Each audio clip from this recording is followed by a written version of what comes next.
Hello friends, welcome back to our YouTube educational channel maths the fun. मैं हूं कौसर जामी और आज क्लास 10th का पहला एक्सरसाइज, पहला टॉपिक मैं ले रहा हूं। आई होप आप इसे एंजॉय करेंगे और अपने दोस्तों के साथ शेयर करेंगे। चैनल को सब्सक्राइब करके इस चैनल को मजबूती दें। ओके, तो चलिए बिना देर किए हुए अपने टॉपिक पे आते हैं। पहला एक्सरसाइज, जैसे कि हम लोग जानते हैं, यूक्लिड डिवीज़न है। यूक्लिड डिवीज़न, लेमा या एल्गोरिथम, कुछ भी आप कह सकते हैं।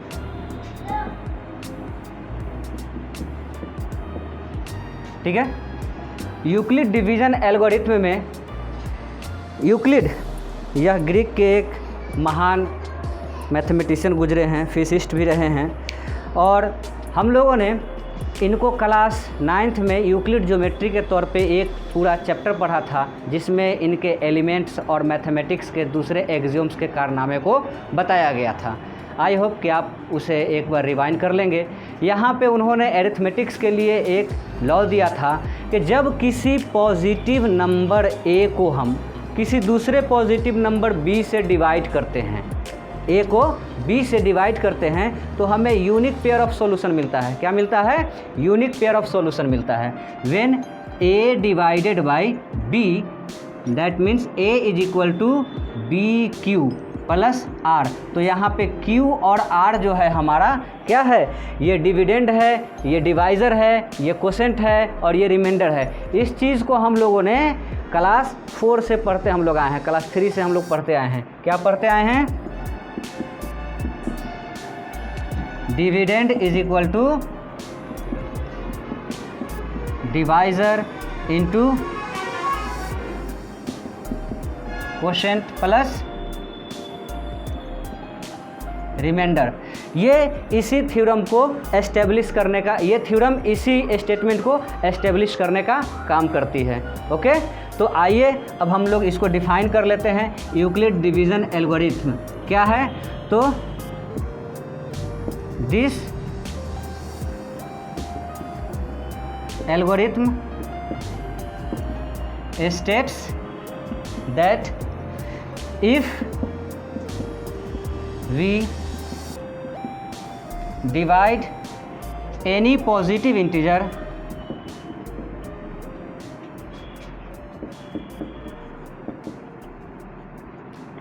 by other positive integer,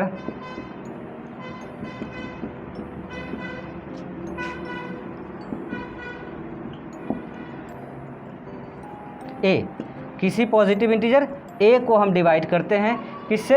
another positive integer b से, we get unique pair of solution. तो हमको यूनिक पेयर ऑफ सॉल्यूशन मिलता है। कौन? Q as q and r. किस फॉर्म में मिलता है? क्यू और आर के फॉर्म में मिलता है। Where that means a is equal to b q plus r, where r is less than b. आप अभी समझिए, फिलहाल इसे आप r is less than b समझिए, बट यह ज़ीरो से नेगेटिव कभी नहीं होगा, क्योंकि यहाँ दोनों पॉजिटिव इंटीजर्स की बात हो रही है, यहाँ नेगेटिव इंटीजर्स की बात नहीं हो रही है। तो हम r is less than b भी लिखते हैं, या ज़ीरो के बड़ा या बराबर आर होगा, लेकिन बी से हमेशा छोटा होगा। क्लियर?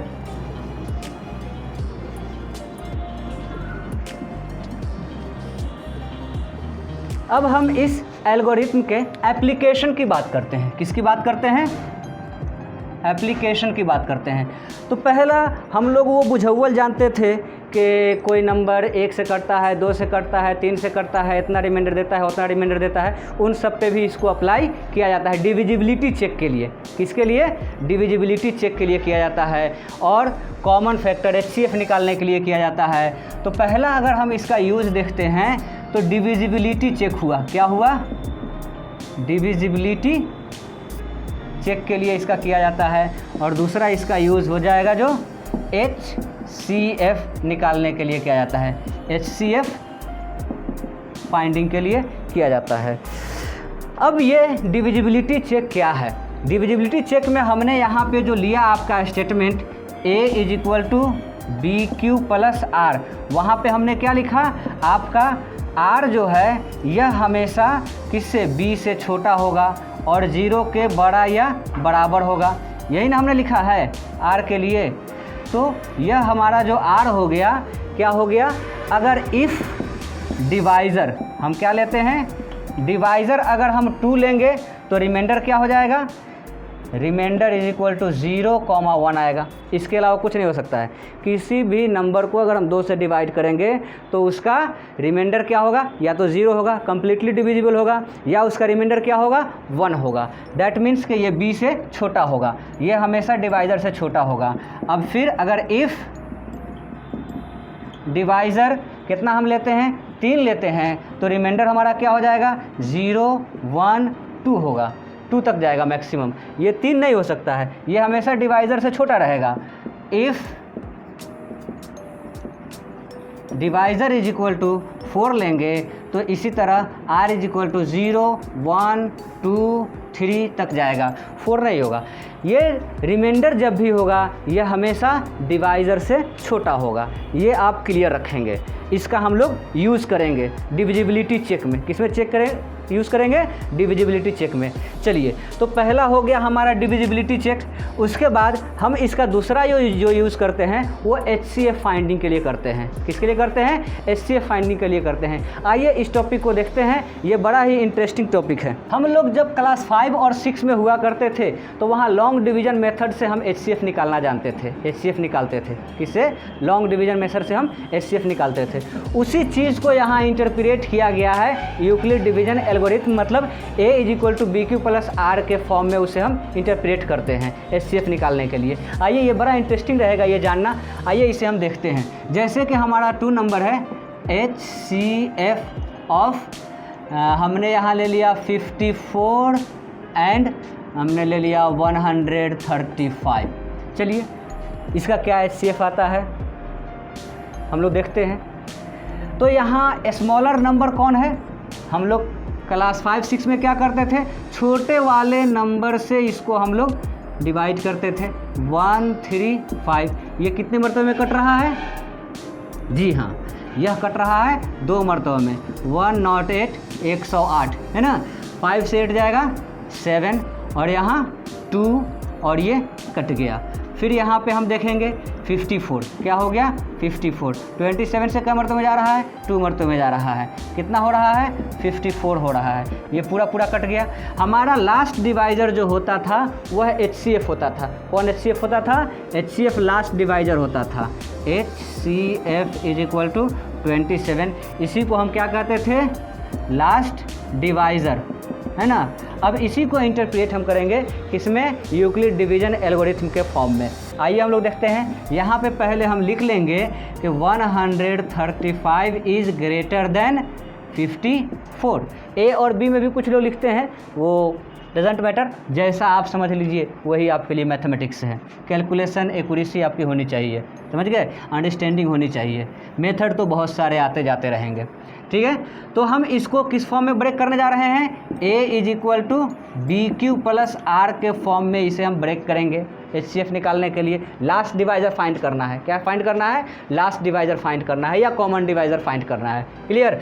तो यहाँ पे हो जाएगा 135 = 54 से हम डिवाइड कर रहे हैं। 54 से ये क्या मरतबे में जा रहा है?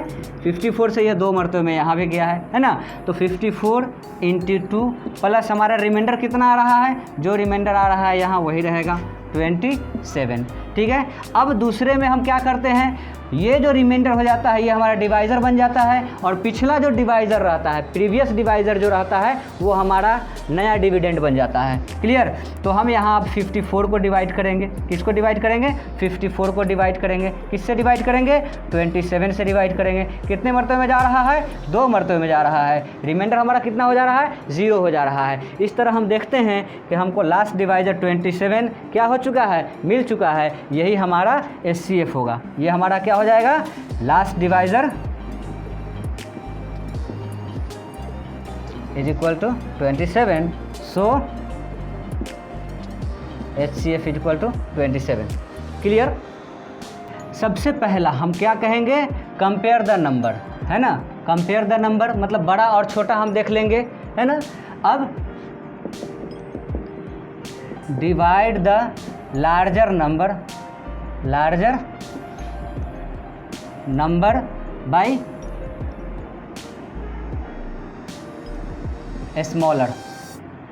स्मॉलर से हम लार्जर नंबर को डिवाइड करेंगे, पहला स्टेप। दूसरा स्टेप हमारा हो जाएगा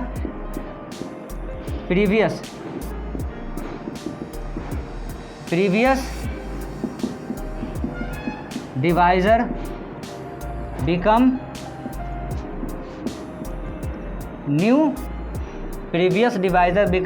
न्यू डिविडेंड। प्रीवियस वाला डिवाइजर क्या हो जाएगा, हमारा नया डिविडेंड हो जाएगा। तीसरा step remainder become new divisor,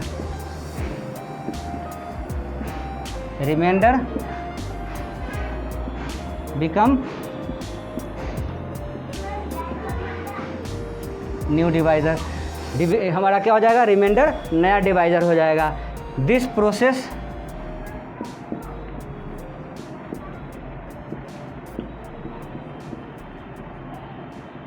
continue till we got remainder zero. यह प्रोसेस तब तक चलता रहेगा जब तक कि हमारा रिमाइंडर ज़ीरो नहीं आ जाए। अगर परेशानी होगी, कोई लिखने में मिस्टेक या कोई छोटा बड़ा अगर हो तो आप कमेंट में जवाब दे सकते हैं। ज़्यादा से ज़्यादा कमेंट करें, ज़्यादा से ज़्यादा सब्सक्राइब करें और कमेंट लाइक कुछ ना कुछ तो होता है, कमी खामी जो भी हो आप बताएं, उसको दूर किया जाएगा। जो भी कमी होगी उसको आप बिला झिझक बता सकते हैं, उस सबको दूर किया जाएगा। क्लियर। चलिए आपके NCERT बुक का एक हम क्वेश्चन ले लेते हैं। 135 एंड 225 है। कितना है, 135 एंड 225। ये दो नंबर है ना। जी हाँ, यही दो नंबर होगा। चलिए आइए, इसमें कौन बड़ा है, 225 बड़ा है। 225 इज़ ग्रेटर देन 135। इसको भी हम कर लेते हैं A is equal to b cube plus form में, in form of A is equal to b cube plus R। ये क्या हो जाएगा, 225 is equal to 135 into 1 plus 90। ये कितना हो जाएगा, 90 हो जाएगा। अब 135 को डिवाइड करेंगे कितना से, 90 से डिवाइड करेंगे। इंटू का मरते में जाएगा, 1 मरते में जाएगा। रिमाइंडर कितना हो जाएगा, 45 हो जाएगा। फिर हम किसको डिवाइड करेंगे, 90 को डिवाइड करेंगे। किससे डिवाइड करेंगे, 45 से डिवाइड करेंगे। कितना मरते में जाएगा, 2 मरते में जाएगा। रिमाइंडर 0 हो जाएगा। इस तरह से हमारा लास्ट डिवाइजर क्या आ जाएगा, 45।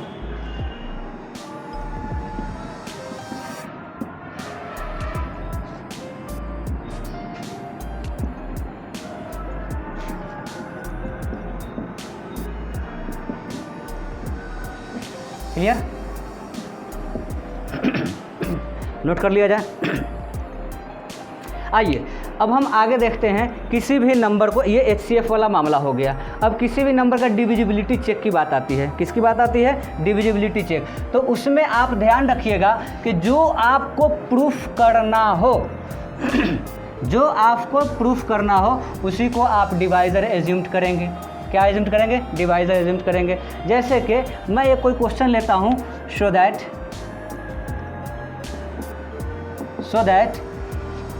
8q plus 1, 8q plus 3, 8q plus 5 and 8q plus 7 are odd positive integers. ठीक है,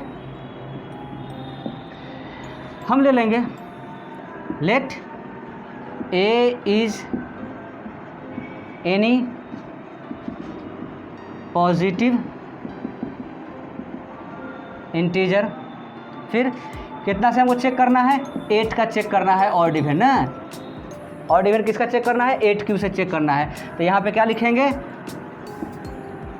व्हेन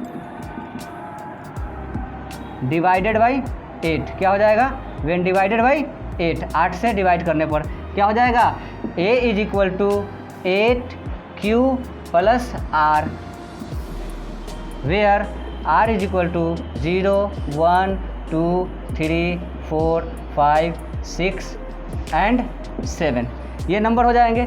अब हम बारी बारी से इन सब को चेक करेंगे, R का वैल्यू 0 लेकर के, R का वैल्यू 1 लेकर के, R का वैल्यू 2 लेकर के, R का वैल्यू 3 लेकर के, R का वैल्यू 4 लेकर के, हम सबको धीरे धीरे चेक करेंगे। क्लियर, चेक कर लेते हैं। 8Q plus 0 is equal to 8Q is equal to 2 into 4Q। हम यहाँ 4Q को एक कांस्टेंट ले लेते हैं, तो ये क्या हो जाएगा, 2M। अगर इसका कांस्टेंट का वैल्यू हम क्या M मान लेते हैं कि यह 2 से 4Q मरतबे में कटा है जो कि M के बराबर है, तो यह 2M जो हो जाएगा ये क्या हो जाएगा, इवन, क्योंकि 2 से कम्प्लीटली ये डिवाइड हो गया। जब कोई नंबर 2 से डिवाइड करने पर अगर कम्प्लीटली पूरा नहीं कटता है तो वो ऑड हो जाता है, और जो पूरा कट जाता है, रिमाइंडर जिसका 0 हो जाता है वो क्या हो जाता है, इवन हो जाता है। अब देख लेते हैं 8Q प्लस 1 को, इसमें हम 8Q में से क्या कॉमन लेंगे, हम देखते हैं 2 से डिवाइड, कोई भी ऑड इवन चेक करने के लिए क्या से डिवाइड करते हैं, 2 से डिवाइड करते हैं, तो ये 4Q मरतबे में जाएगा, लेकिन ये नहीं जाएगा, तो ये प्लस 1 लगा हुआ है। अब इसके जगह पे हम क्या वैल्यू डाल दिया, M वैल्यू डाल दिया, तो ये क्या हो जाएगा, 2M प्लस 1 हो गया। तो 2M प्लस 1 मतलब रिमाइंडर 1 दे रहा है, 2 से डिवाइड करने पर क्या दे रहा है, रिमाइंडर 1 दे रहा है, तो ये क्या हो जाएगा, ऑड हो जाएगा। फिर यहाँ पे ले लेंगे 8Q प्लस 3, ये अगर हम इसको 2 से डिवाइड करते हैं तो 2 से कम मरतबे में जाएगा, 2 से 8 जो होगा 4 मरतबे में जाएगा, 4Q हो जाएगा। और 2 से अगर 3 को डिवाइड करते हैं तो 2 1 जा 2 जाएगा और 1 रिमाइंडर बच जाएगा, है ना, 2 1 जा 2 जाएगा और 1 हमारा क्या हो जाएगा, रिमाइंडर बच जाएगा। तो हम इसे 2 से 3 का मरतबे में जाएगा, 1 मरतबे में जाएगा और 1 रिमाइंडर बच जाएगा, वो हम बाहर ले लेते हैं। क्लियर, अब ये हो जाता है 2M प्लस 1। अगर यहीं पे हम 2M प्लस 2 लेते हैं, 2M प्लस 5 लेंगे, 2M प्लस 6 लेंगे, सबको हम चेक करते हुए जाएंगे। ये मैं इसलिए किया कि बाकी का काम आप कर लेंगे। अगर नहीं बनेगा तो कमेंट में आप हमको रेफरेंस दीजिए, हम आपको इसका सॉल्यूशन प्रोवाइड करेंगे। क्लियर, ये बनता चला जाएगा। 2M plus 1, 2M plus 3, 2M plus 5 वाला जो भी स्ट्रक्चर आएगा वो सब ऑड हो जाएगा। बाकी क्या इसमें से 8Q प्लस 2, 8Q प्लस 4, इन सब में से 2 कम्प्लीटली कॉमन ले सकते हैं, इसीलिए वो सारे के सारे क्या होंगे, इवन हो जाएंगे। क्लियर, तो इसको हम ऑड और इवन भी चेक कर सकते हैं, इसको नोट कर लीजिए। फिर हम एक और क्वेश्चन, जब क्यूब और स्क्वायर चेक करना हो तो नंबर का जो डिवाइज़र रहेगा उस डिवाइज़र को हम ले लेंगे और उससे डिवाइड करने के बाद उस स्ट्रक्चर को, उस स्टेटमेंट को हम क्या करेंगे, क्यूब करना होगा तो क्यूब करेंगे, स्क्वायर करना होगा तो स्क्वायर करेंगे। एनसीईआरटी के एक क्वेश्चन में आता है वो 8Q प्लस 1 सोल्व करने वाला, तो उसमें क्यूब करने के लिए 3 से डिवाइड किया गया है। कोई ज़रूरी नहीं, आप 9 से भी कर सकते हैं, 8 से भी कर सकते हैं। 8 से डिवाइड करना रहेगा तो 8 से करेंगे। हाँ, ये होगा कि प्रोसेस थोड़ा लंबा चला जाएगा। क्या होगा, प्रोसेस आपका लंबा चला जाएगा। उस क्वेश्चन को भी अगर ज़रूरत होगा तो अगले वीडियो में मैं उसे शामिल करने की कोशिश करूँगा। अब चूँकि वीडियो भी ज़्यादा बड़ा नहीं होना चाहिए और टॉपिक भी समझ में आनी चाहिए। अगर इसमें आपको कोई डाउट हो तो आप कमेंट कीजिए, चैनल को सब्सक्राइब कीजिए, लोगों के साथ शेयर कीजिए और वीडियो को लाइक और अनलाइक करना तो ये आपकी अपनी ख्वाहिश है, अपनी इच्छा है। Okay, bye, thank you very much.